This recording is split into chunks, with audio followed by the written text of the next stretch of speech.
Let's talk gas-masked infantry, disturbing clawed horses, and perhaps a slight over-eagerness to martyr themselves in the name of the Emperor, with an overview of the Death Korps of Krieg in 10th edition Warhammer 40K.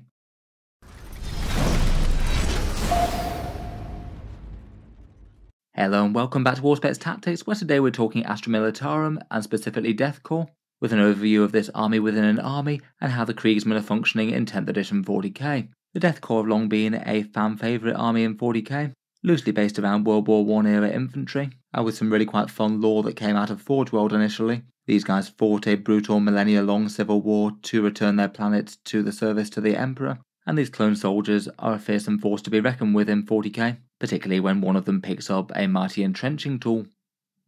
Previously in 40k, different sub-factions have tended to have different special rules from army to army, and in 8th and 9th edition the Death Korps were maybe a bit of an oddball, largely outside of the Astra Militarum Codex, and having to get by on some very sparse rule support from Games Workshop, though now in 10th edition the individual regiment traits aren't really so much of a thing, and the Death Korps are just represented by the core Astra Militarum army, though they do have a bunch of their own unique datasheets that can add a bit of flavour and do represent certain models. The Death Korps Infantry Squad, Death Riders, Field Marshal and the Death Korps Squadron Leader, plus any of the standard Astra Militarum options to back them up. They are rather known for their artillery warfare.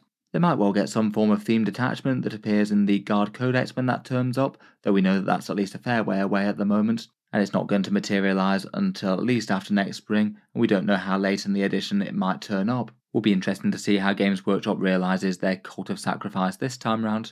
Otherwise though, quite a lot of the Forge World Death Korps units have been gradually going to Legends and being discontinued by Forge World. It does seem that Games Workshop's eventual plan is to just unify all of Warhammer 40k in Games Workshop plastic miniatures, and the stuff that doesn't sell as well from Forge World gradually gets retired. Death Korps have lost a bunch of rather cool units over the years, things like their Grenadier squads or Combat Engineers, though they do have a few Legends datasheets in 10th edition for things like their Grenadier squad, Storm Chimera and Quartermaster Cadre. Though for some reason their Combat Engineers got passed over for a datasheet, I guess you could use something like an Adeptus Arbites Exaction Squad rule if you wanted to represent a whole ton of shotgun guys. Before we start though, I thought I'd just mention this video's sponsor, which is Starforged 40k. I'm very grateful to them asking to sponsor a video around the Astra Militarum, and in particular they wanted me to feature this Krieg backpack, which I thought might be at least of some interest to die-hard fans of the regiment, or Imperial Guard fans in general.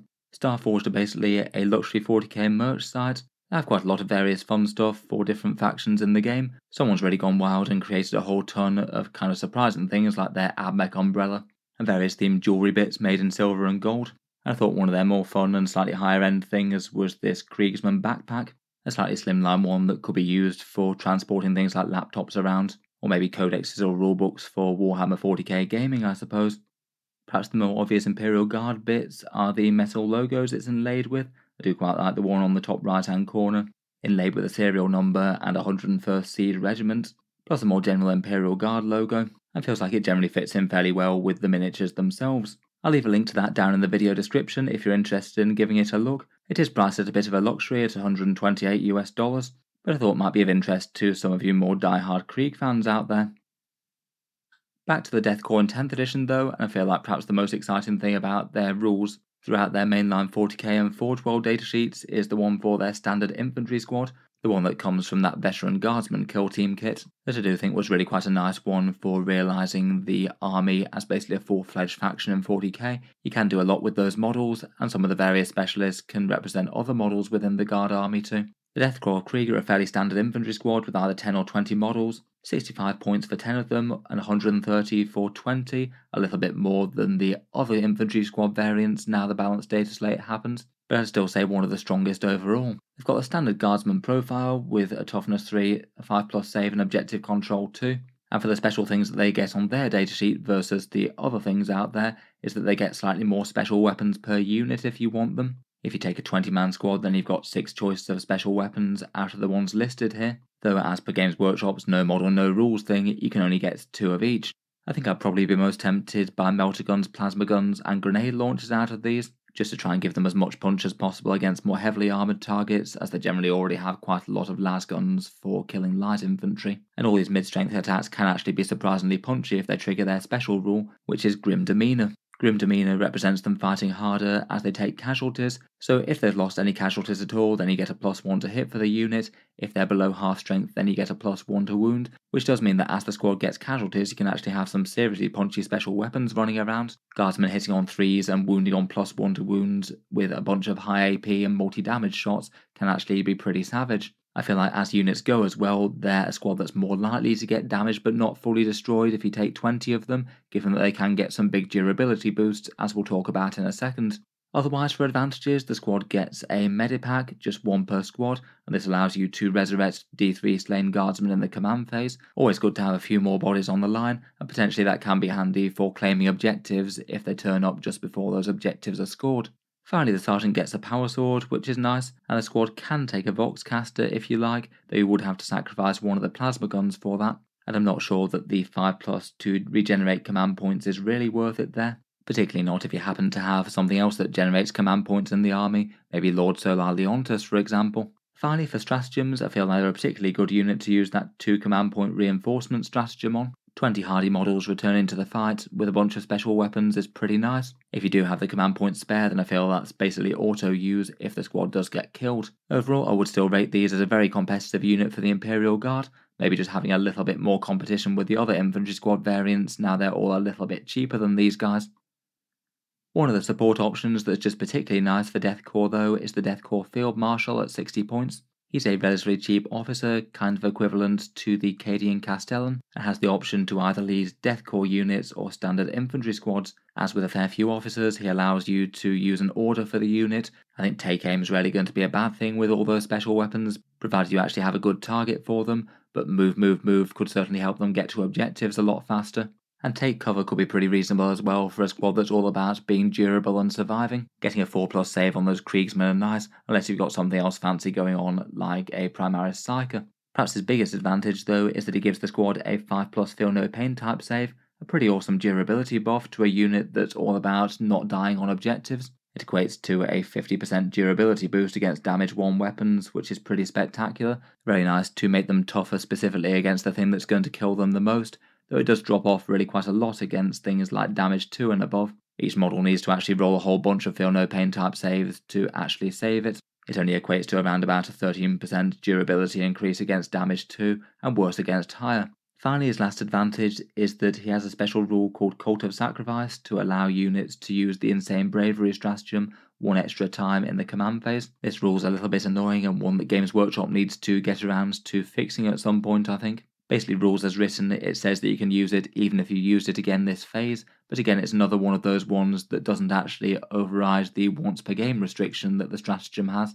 Now that they changed it in the last balance update, I'd guess that rules as intended, you should probably be able to use it 1 second time per game on his unit specifically, though I think that doesn't actually check out rules as written at the moment, so something that they could do with fixing. Probably one to talk about with your opponent or the tournament organiser if you're going to an event. In any case though, really just a very nice combo with the Death Korps unit, 130 points for them, going up to 190 for him, and you've got 21 guardsman models with a 5+ feel no pain type save that regenerate slain models and have more special weapons than most. Otherwise there are plenty of other options for leading the Death Korps of Krieg. One common, though maybe not particularly fluffy combo is the Marshal plus a Primaris Psyker. The Primaris Psyker can give them a 4+ invulnerable save on a roll of a 2+, and I feel that works really nicely in conjunction with the Feel No Pain type save. The Feel No Pain is great against damage 1 things, the invulnerable save is going to be great against high power, high damage things that happen to be directed in the way of the infantry squad because there's nothing better for them to shoot at. Basically guaranteeing that only half of those hits get through is absolutely massive. The Death Korps of Krieg aren't exactly known for using Psykers that much in the lore. I would still say probably not impossible they could be thrust together by combining regiments or something when they're off on crusading round the galaxy. Otherwise, as an alternative for the Marshal, you could take the Platoon Command Squad at 60 points. For the same cost, they do seem like a pretty reasonable side grade. They give you a 6+ Feel No Pain rather than a 5+.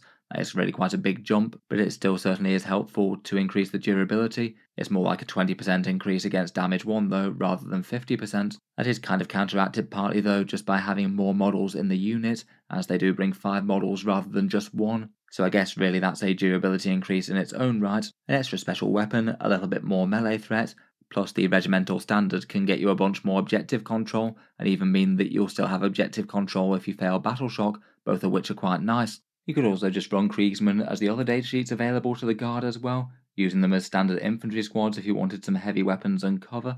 They are a little bit cheaper at 60 points, though do tend to be played a bit less than the Krieg competitively, particularly for infantry squad waves going into the mid-board and soaking a bunch of fire. In general in game I'd be wanting to use the Kriegsmen to move up to those midfield objectives and do the dying, ideally hiding them out of sight or at least in cover first turn if possible, and then probably using move to get them onto the midfield objectives as soon as you can, and hopefully surviving there the best they can, dealing some opportunistic damage, while the rest of your army actually tries to destroy the enemy army with your big guns. Otherwise, perhaps the other most interesting unit for the Death Korps are the Death Rider Squadron. These ones come in the Imperial Armor Compendium Index downloads, and while I'd say that these aren't quite as overall strong as the Death Korps infantry, I still feel that they're a pretty interesting unit and potentially could threaten some really quite nasty first turn charges. For effectively 14 points per model, you get a sort of reasonable defensive profile. Toughness 4 plus save and 2 wounds is okay, though I'd say not really stand out at that cost. They do move quite fast at 12 inches, though would need to go around terrain as they're a mounted unit, not infantry. And even with that relatively good movement, it often means that they might well be taking fire before they get to charge at the enemy. It's kind of unlikely to be quite enough movement to jump from cover to cover unless you had things like move on the go. If they do make it to combat though, then their damage output is basically strength 4 AP -1, so pretty savage against lighter infantry, maybe okay against Space Marines, but going to struggle with anything tougher. You get 3 attacks with their Hunting Lance, hitting on 3s with the Lance special rule for a +1 to wound on the charge, and then 2 extra attacks with the Savage Claws, hitting on a 4 from the Steed.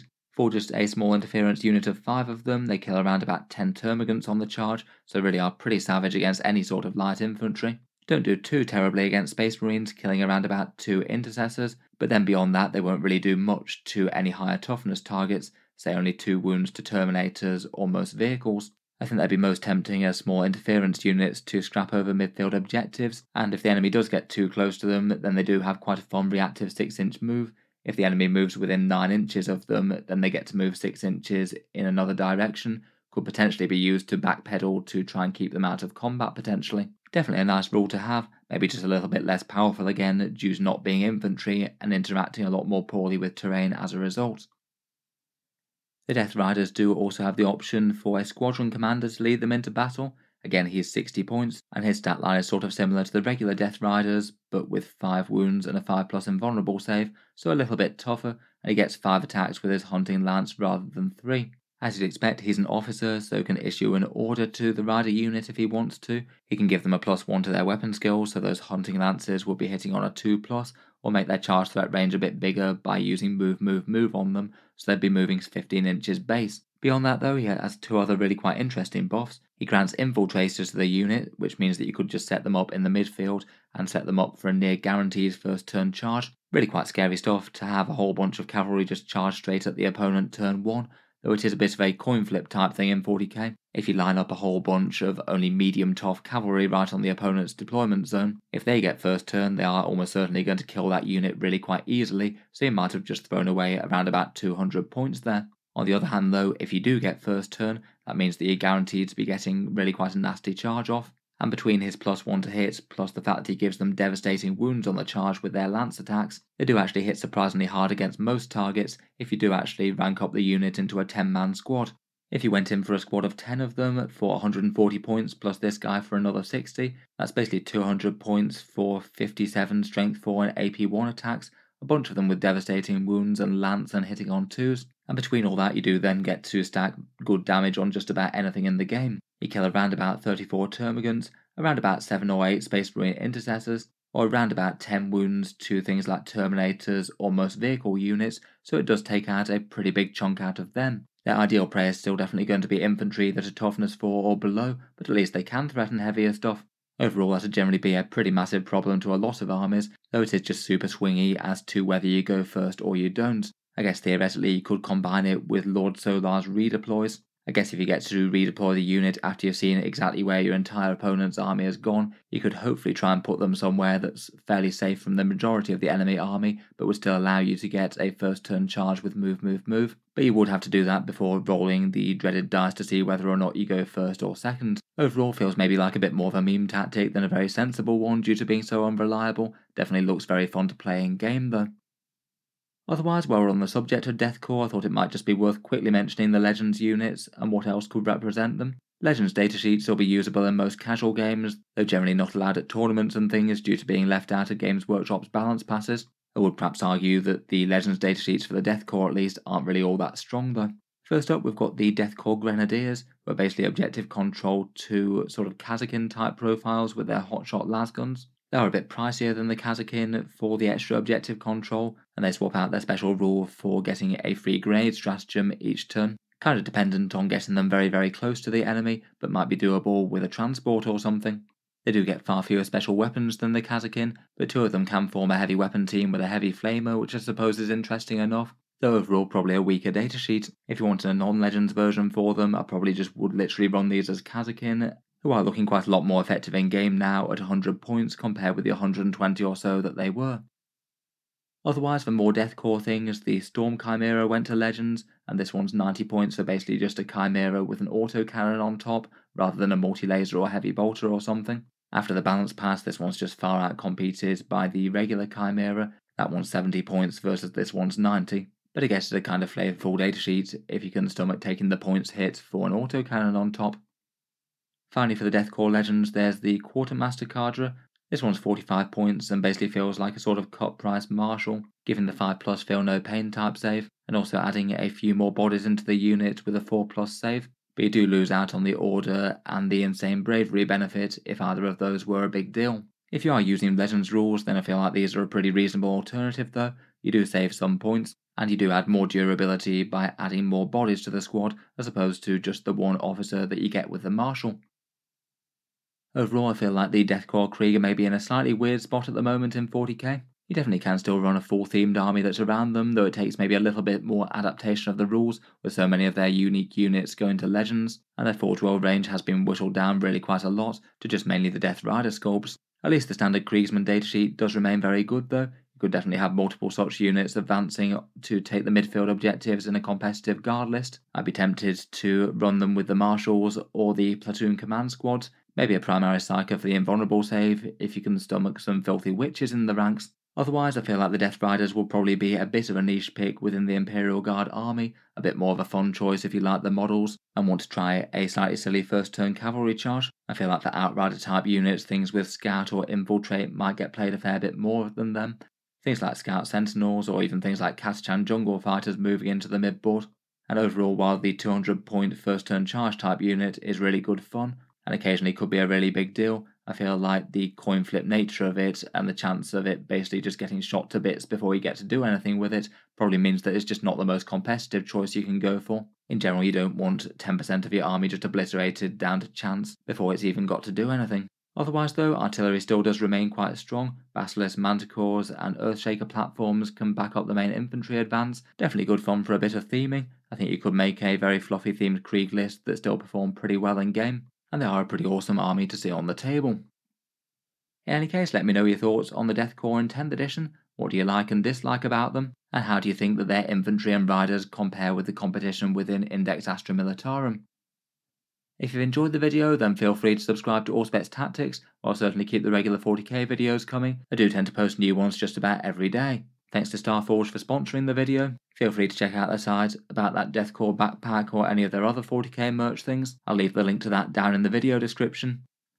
And otherwise, if you'd like to help support the channel in any other way, I would just like to mention that Auspex Tactics does have a Patreon page as well, and you can find that in the video description below if you'd like to help support. Channel patrons do get a fair few advantages, seeing certain videos early, regular votes to see what sort of things come next on the channel, and automatic entry into the regular prize giveaways with a chance to win some big model kits each month. If any of that sounds good to you or you'd just like to help support, the link is down on the video description. In any case, a massive thank you for listening, and I'll hope to see you guys next time.